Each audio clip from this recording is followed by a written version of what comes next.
आपका भी इस तरह से आप लोग चिल्लाइएगा, दो आदमी भी लोग समझ जाएगा यही इसका आज तक है। दरअसल ये है, ये आदमी चूक गया। ये सीटी पूनम वर्मा को देख के बजाना चाहता था, लेकिन टाइमिंग गलत हो गई इसकी। मां शारदे को प्रणाम करता हूँ और अपनी धरती की माटी अपने मस्तक पे लगाकर खड़ा हूँ यहाँ पे। मेरे लिए निश्चित रूप से आज ये मेरे प्रोफेशनल लाइफ में जो कवि सम्मेलन का मेरा व्यावसायिक मंच है, जो मेरे वृत्ति के रूप में जिसको मैं निभाता हूँ और पूरे देश में जाता हूँ, उस श्रृंखला में ये पहला कार्यक्रम है जहाँ पर मैं एक परफॉर्मर के तौर पर नहीं खड़ा हूँ। सही, मैं एक कवि या लेखक के तौर पर यहाँ पर नहीं खड़ा हूँ।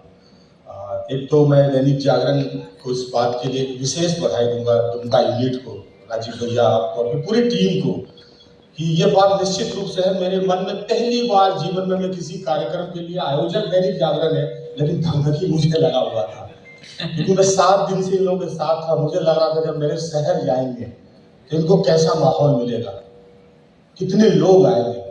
मैं पहला कार्यक्रम है जहां पर हर एक व्यक्ति को मैं स्कैन करके देख चुका हूँ कि कौन उठ रहा है। कोई उठता है तो लगता है कि बस आज जाने की जिद न करो जैसा लगता है। और ये मैं अपने लिए नहीं, मैं सिर्फ इसलिए क्योंकि मैं देश में जहां कहीं भी जाता हूँ हजारों लोग मुझ पर प्रेम लुटाते हैं। और आज अगर देश के इतने बड़े कवि और इतने बड़े कवि की अगुवाई में अगर ये कार्यक्रम हो रहा है, अगर दुमका उनको सुनने के लिए नहीं बैठा तो मैं अपनी माटी का कर्ज नहीं उतार पाऊंगा। मैं कैसे बताऊंगा कि मैं दुमका से आया हूँ। यही प्रगति मेरे साथ। राजीव भैया, आपकी पूरी टीम, दैनिक जागरण, मैं एक बात कहना चाहूंगा मीडिया के लिए। अब यहाँ से मैं शुरू हो रहा हूँ, मैं 5 मिनट लूंगा, उसके बाद मैं अपने गीत पर आऊंगा। स्वागत भैया। एक बात मैं दीदी आपके लिए कहना चाहूंगा, मेरे लिए आप बड़ा धर्म संकट है। मैं जीवन में पहली बार सचमुच में अपने विधानसभा की विधायिका के सामने खड़ा होकर कार्यक्रम कर रहा हूं। क्योंकि ये मेरा दुर्भाग्य रहा कि पिछले 20 साल में मैंने, जबकि मैं राजनीतिक रूप से सक्रिय हूँ, साहित्यिक व्यक्ति हूँ, लेखनी करता हूँ, सड़क पर धरना अनशन करता हूँ, उसके बाद भी मेरा दुर्भाग्य देखिए कि हम आज तक अपने एमएलए को देखे ही नहीं थे, नहीं देख पाए थे, जबकि दिन भर बाहर रहते हैं। पहली बार आप मेरे सामने हैं। अब मेरे साहित्य का पहला जो लक्ष्य होता है वो राजनीति होता है, क्योंकि मैं मानता हूं कि साहित्य वही जीवित है जिसमें संघर्ष हो, साहस हो और संस्कृति हो।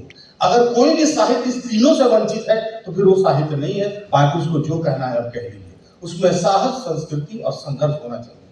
जब मैं अरुण चाचा की आवाज कान में सुना था, अशोक सर की आवाज कान में सुन रहा था, तो अपने घर के आंगन में होने का एहसास मुझे हो रहा था। तो एक तो आप बैठी है, मैं अभी बोकारो में था, तो वहां जब विधायक जी बैठे थे, 25 मिनट के बाद बोले कि निकलते हैं, काम है। फिर मैं धनबाद गया, धनबाद में विधायक जी बैठे थे, सब लोग कह रहा है बैठिए बैठिए बैठिए, विधायक जी निकलते हैं, काम है।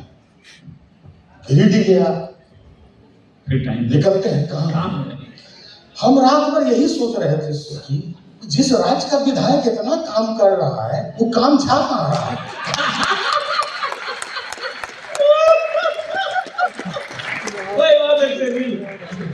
ये लोग किसका काम कर रहा है? कौन काम हो रहा है?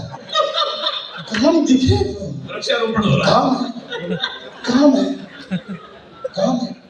आपने जो कहा ना एक बात दीदी के लिए कि ये वो तड़क भड़क उस तरह के जो औरा और जो माहौल होता है राजनीति का, वो नहीं है, वो इसके लिए। आप अमूमन कहीं जाएंगे जब बाहर, तो आप देखेंगे नेता उठा, उसके पीछे 40 को दौड़ेगा, ठेलना छिले लिए एकदम।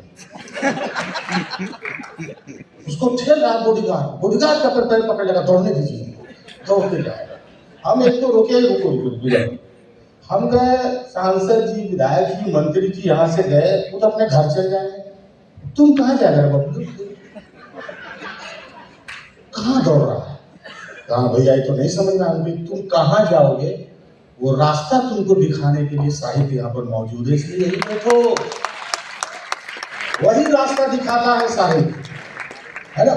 तो लेकिन एक वो मेरा दोस्त था, हमारे साथ यूपीएससी की तैयारी करता था, वो इंजीनियर, कहा नहीं, देखिए राजनीति बदल गया। असल में भैया हम लोग इसलिए पीछे पीछे दौड़ते हैं कि यहाँ सोचने के बाद नेताजी कौन पार्टी में गए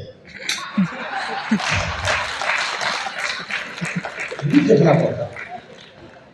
ऐसे दौर में जब मैं पहली बार फूटा पान आया था छठ के कार्यक्रम में, मैं पहली बार आपसे मिला।